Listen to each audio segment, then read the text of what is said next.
अगला क्वेश्चन एक बहुत ही प्यारा सा क्वेश्चन है। 2 मार्क्स में या ऑब्जेक्टिव में इस टाइप के क्वेश्चन आपको हमेशा पूछते रहते हैं, ध्यान दीजिएगा, है ना। एक ब्यूटीफुल क्वेश्चन आपके सामने में है, HI की अम्लीयता HF से अधिक होती है क्यों? अब देखिएगा, ये बहुत बारी क्वेश्चन को पूछा जा चुका है। अगर ये क्वेश्चन आपको मिल जाए तो आप इस क्वेश्चन का आंसर कैसे करेंगे? ध्यान दीजिए, हम इसका सॉल्यूशन आपको बताते हैं। ये है HF, ये है HI।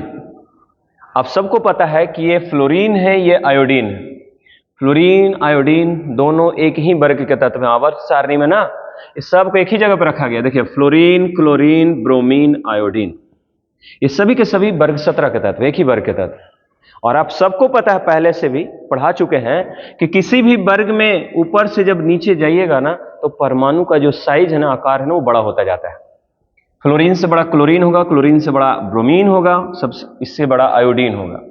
बताइए, ये है फ्लोरीन का साइज, ये है आयोडीन का साइज, मान लेते हैं। अब फ्लोरीन के साथ अगर हाइड्रोजन जुड़ा हुआ है, आयोडीन के साथ अगर हाइड्रोजन जुड़ा हुआ है, तो भाई किसके बॉन्ड का लेंथ ज्यादा है?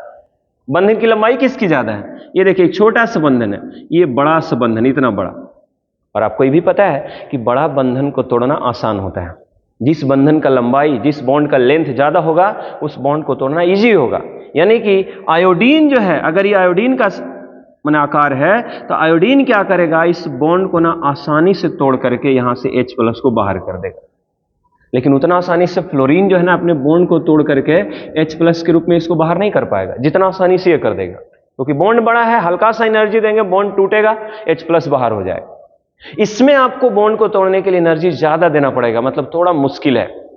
और इसे भी जान लीजिए, फ्लोरीन जो है ना, वो छोटा साइज का होता है, तो डिफिकल्टी तो हो गई, मुश्किल तो हो गई, तो ये आसानी से H प्लस डोनेट नहीं कर पाएगा।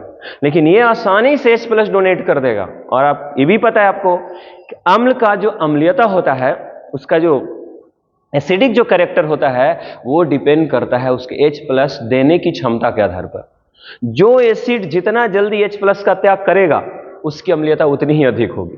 इसलिए ध्यान रखिएगा, HI जो है, देखिए, आसानी से बंधन तोड़ करके H प्लस बाहर कर दिया, इसका मतलब HI की अम्लीयता ज्यादा होगी। HF में थोड़ा मुश्किल हो रहा है, इसका मतलब थोड़ा देर से H प्लस देगा, इसका मतलब इसकी अम्लीयता कम हो जाएगी। तो सिर्फ HI और HF में अगर तुलना करता है ना, तो याद रखें ना, HI की अम्लीयता सबसे ज्यादा होगी HF से। यही वजह है। इसको एग्जाम में अगर लिखना है तो कैसे लिखेंगे? देखिए कैसे लिखेंगे। फ्लोरीन तथा आयोडीन दोनों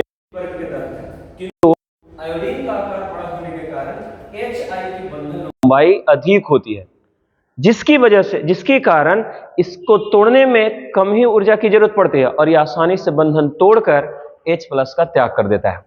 यही कारण है कि HI की जो अम्लीयता है वो HF से अधिक हो जाती है। इस तरीके से भी आप लिख सकते हैं, या अपना बना करके भी, आपको जो लगे कि हमको इस तरीके से एकदम अच्छा लैंग्वेज में लिख देना है, तो बस कॉन्सेप्ट आपको बता दिए, उस तरीके से लिख देना। इससे पता है, एक ऑब्जेक्टिव क्वेश्चन भी आता है, ऐसे दे देगा आपको 4 गो एसिड दे देगा ऐसे ऑप्शन में, एक दे देगा HCl, ऑप्शन बी में दे देगा HI, ऑप्शन सी में दे देगा HBr, ऑप्शन डी में दे देगा HF। चलिए दोनों ऑब्जेक्टिव भी करवा देते, इस पर देख लीजिए। पूछ देगा, बताइए ये चारों जो एसिड दिया हुआ सब एसिड ही है, hydrochloric acid, hydroiodic acid, hydrobromic acid, hydrofluoric acid. अब बोल देगा कि बताइए चारों में किसकी अम्लीयता सबसे ज्यादा होगी?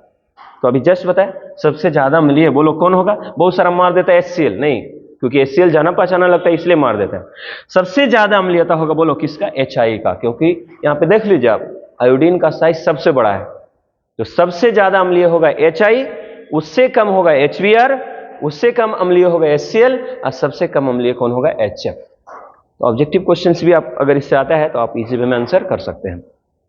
देखिए, सबसे बड़ा चीज होता है ना कि आप कंटिन्यूअस रहिए। कंटिन्यूटी के साथ अगर खाली इस तरह के छोटे छोटे क्वेश्चंस को आप करते जाएंगे ना, तो एक ऐसा टाइम आएगा, बहुत ज्यादा नहीं, बहुत जल्दी आपके पास एक ऐसा टाइम आ गया कि आप सारे क्वेश्चंस को कम समय में कंप्लीट कर लेंगे, और आप सबसे ज्यादा मार्क्स आपका एग्जाम में आएगा। तो मेन चीज होता है कंटिन्यूटी। आपको बता देते हैं, देखिए, सफल होने के लिए ज्यादा बुद्धिमान होने की जरूरत नहीं है, पागलपन बस होना चाहिए, जिद होनी चाहिए किसी चीज को पाने की। जिस दिन आपका दिमाग खनक गया ना, जिस दिन आपका माथा सटका ना कि भाई मुझे ये चीज पाना है, जिस दिन एकदम आप उस चीज के आदी हो गए, जुनून के साथ पढ़ाई शुरू कर दी कि मुझे अब जल्दी से जल्दी अपने लक्ष्य तक पहुंचना है, तो आपकी सफलता निश्चित है। एकदम गांठ बांध लीजिए। यही सफल होने का सबसे मूल मंत्र है। इसलिए बउआ एक बात एकदम सोच लीजिए कि हमको एकदम कंटिन्यूटी के साथ काम करना है, ज्यादा से ज्यादा मार्क्स लाना एग्जाम में, हमको सफल होना है, अपने लक्ष्य तक पहुंचना है, तो आपको ये छोटे छोटे चीजों को ध्यान रखना पड़ेगा। और यही छोटे छोटे क्वेश्चंस को आपसे एक साथ इकट्ठा करके ढेर सारा क्वेश्चन एक बार में तैयार कर लीजिएगा। एग्जाम में आप जा करके सारे क्वेश्चंस का आंसर इजी में लिख सकते हैं। तो चलिए ज्यादा कुछ नहीं, आप इसको नोट कीजिए, अगला क्वेश्चन हम लोग फिर से देते हैं।